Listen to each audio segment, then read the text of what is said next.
जी, क्या ये पूरा आपका प्रकरण है और क्या ये पूरा आज आपकी प्रेस कॉन्फ्रेंस से क्या क्या करता है? मैं पहले तो इस प्रेस कॉन्फ्रेंस में आप सभी पत्रकार बंधुओं का स्वागत करता हूं। आप सभी का बहुत बहुत धन्यवाद। हम हिलव्यू गार्डन त्रेहान, जो त्रेहान के नाम से प्रसिद्ध है सोसाइटी, यहाँ पर नोन है, उससे बिलोंग करते हैं। पिछली साल 2024 5 फरवरी को हमारा बिल्डर त्रेहान होम डेवलपर्स के साथ में एक MOU हुआ था, जिसकी प्रति आपको दे दी जाएगी। उसमें करीब 10 पॉइंट तो बहुत सारे थे। हमने 5 फरवरी की रात को साइन करके और 6 फरवरी से हमने अपने ऑपरेशन शुरू किए और बड़ी सफलता से मैं कह सकता हूँ कि जो हमारी सोसाइटी के लोग हैं वो इतने संतुष्ट हैं कि जो हमने 1.5 साल में काम कर दिया वो बिल्डर ने कभी 10 साल में भी नहीं किया। समस्या वो नहीं है, हमारी समस्या है कि जो बिल्डर ने हमारे साथ में एग्रीमेंट किया था MOU के थ्रू, स्टाम्प पेपर पे 3 पार्टी थी, त्रेहान होम डेवलपर्स और जो कंपनी उन्हीं की सिस्टर कंसर्न है TSD मेंटेनेंस कंपनी और RWA के बीच में उन्होंने उनकी तरफ से जो पेंडेंसी थी, जैसे सोसाइटी को उन्होंने 4 फेज में बनाया, लेकिन जो कैपेसिटी डेवलप की, चाहे वो STP की हो चाहे वाटर एक्सट्रैक्शन की हो, वो सारी कैपेसिटी 2 फेज के हिसाब से ही डेवलप की और बाकी की नहीं की। तो उन सारी चीज़ों को हमने MOU में एग्री किया था। बिल्डर ने हमें कमिट किया था कि मैं 1.5 साल के अंदर, 18 महीने के अंदर ये सारी जो मेरी तरफ डिपेंडेंसी हैं उनको मैं पूरी कर दूंगा। और जिसमें मेजर काम था हमारा जो इंटरेस्ट फ्री मेंटेनेंस सिक्योरिटी है, जो लगभग 2.5 करोड़ रुपए बनती है, 2 करोड़ 44 लाख समथिंग हमने कैलकुलेट किया है, उसको हमें देना था, जो हमारे पास रहेगा। और वो इंटरेस्ट फ्री रहती है, जैसे आज तक वो इंटरेस्ट ले रहे हैं, उसकी इंटरेस्ट हमारी इनकम होगी, लेकिन एक कॉर्पस रहेगा हमारे पास में बड़े काम करने के लिए। वो उसने हमें आज तक नहीं दिया है, जिसके लिए पिछले 6 महीने से कंटिन्यूस RWA और मैं पर्सनली, मेरे पास सारे प्रूफ हैं जो हमने FIR में भी मेंशन किए हैं, मेल कम्युनिकेशन किया, बार बार कॉल किए गए रेगुलर इंटरवल पे, हफ्ते में 10 दिन में कॉल करके कि आप हमारे मेंटेनेंस का पैसा वापस करिए, क्योंकि हमारा काम रुका हुआ है और हमारे ऊपर रेजिडेंट का भी प्रेशर है। लेकिन हाँ, करते हैं, करेंगे, ऐसे ही करते करते 2.25 साल हो चुके हैं, हमारा पैसा नहीं आया।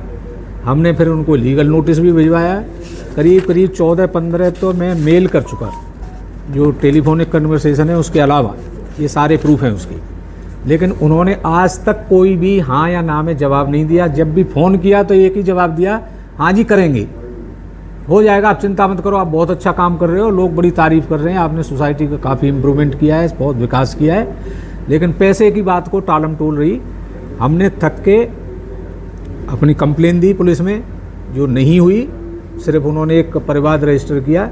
फिर हमने भिवाड़ी कोर्ट के, माननीय कोर्ट के थ्रू और 20 तारीख को उनके अगेंस्ट में FIR कराई है, जिसके मुख्य बिंदु हैं, अगर मैं कहूँ, जो FIR की कॉपी में भी हैं कि IFMS अभी तक आपने नहीं दिया है, और जो STP की कैपेसिटी को बढ़ाना है, जो 850 KLD की है, वो 1350 होनी चाहिए। नहीं, 1350 की है, 1350 की है, 1850 होनी चाहिए, वो भी आपने आज तक कुछ नहीं किया। उसके ऊपर जो 0 वाटर डिस्चार्ज पॉलिसी है, वो भी एग्रीमेंट था कि जी मैं इंतजाम आपको करके दूंगा, उसका आज तक आपने कोई पॉइंट नहीं उसमें क्लियर किया है।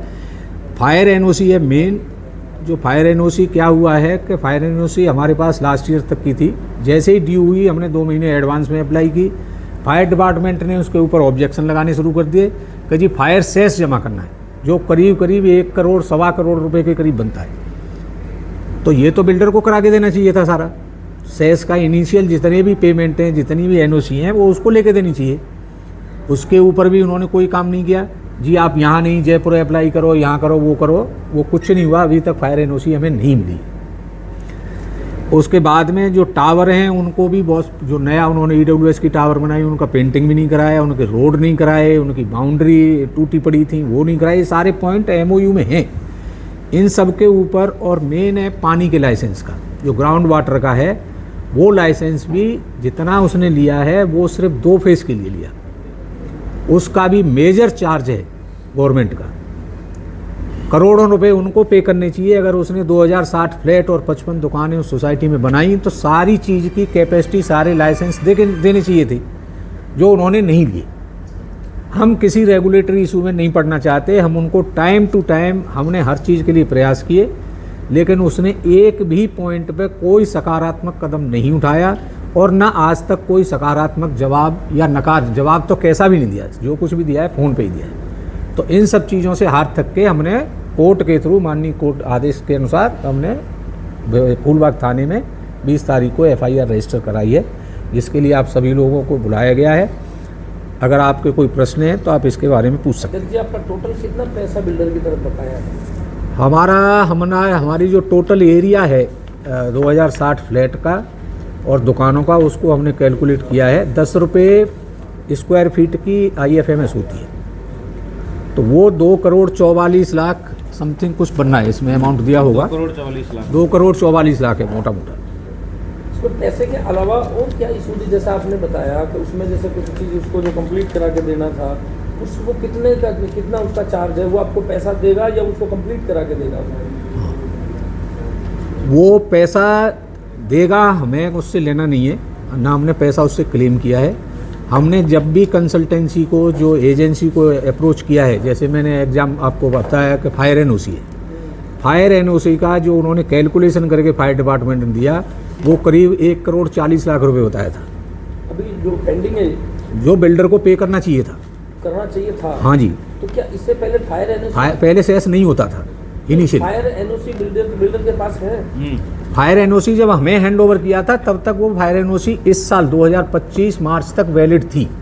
अब इस समय नहीं है? अब नहीं, उसके बाद रिन्यू नहीं हुई। वो रिन्यू नहीं हुई, तो ये बिल्डर को करा के देनी चाहिए। बिल्कुल, जो सेस है वो सेस का पैसा देगा, तभी तो वो NOC का प्रोसेस आगे बढ़ेगा। जो पैसा बाकी बता रहे हैं, ये मार्च के बाद से वो जो है पेंडिंग है? ये पेंडिंग गवर्नमेंट ने पॉलिसी बनाई कुछ बैक डेट में, ठीक है, उसका नोटिफिकेशन भी है, जो बिल्डर को पहले करना चाहिए था, लेकिन वो कैसे साठ गांठ करके उसने कैसे NOC ली हमें पता नहीं। हमारी NOC नहीं थ्रू हुई, हमने जब भी रीसबमिट किया उसमें एक ही ऑब्जेक्शन लग के आया, प्लीज सबमिट फायर सेस। अभी आपने जो FIR दर्ज कराई है, FIR दर्ज करा करके पुलिस या थाने से या इस्तगासे के माध्यम से जैसे भी आपने कराया है, उसमें आपने क्या न्याय की गुहार लगाई है? हमने न्याय की गुहार लगाई, मैं खुद व्यक्तिगत रूप से भिवाड़ी कोर्ट में गया था और माननीय जज के सामने मैंने एक पॉइंट रखा था, मैडम ये हमारा MOU है, ये सारे काम बिल्डर की तरफ पेंडिंग है, जो उसने स्टाम्प पेपर पे हमें लिख के दिया, जो मेमोरेंडम ऑफ अंडरस्टैंडिंग हुआ है, उसमें क्लियर लिखा हुआ है कि ये कौन से काम RWA करेगी और कौन से काम बिल्डर कंप्लीट करा के देगा 18 महीने के टाइम में, वो सारी चीज़ें इसमें हैं। मतलब जब आपका MOU हुआ था उसके बाद 18 महीने के टाइम में उसको कंप्लीट करके आपको हैंडओवर करना बिल्कुल, लेकिन दुर्भाग्य ये है कि उसमें से एक भी पॉइंट आज तक उसने कंप्लीट नहीं किया। MOU के बाद में अभी कितना समय हो गया है? MOU के बाद में हो चुका है ऑलरेडी 20वां महीना चल रहा है। 20वां महीना, 2 महीने ऊपर चले गए तय टाइम से। हाँ जी।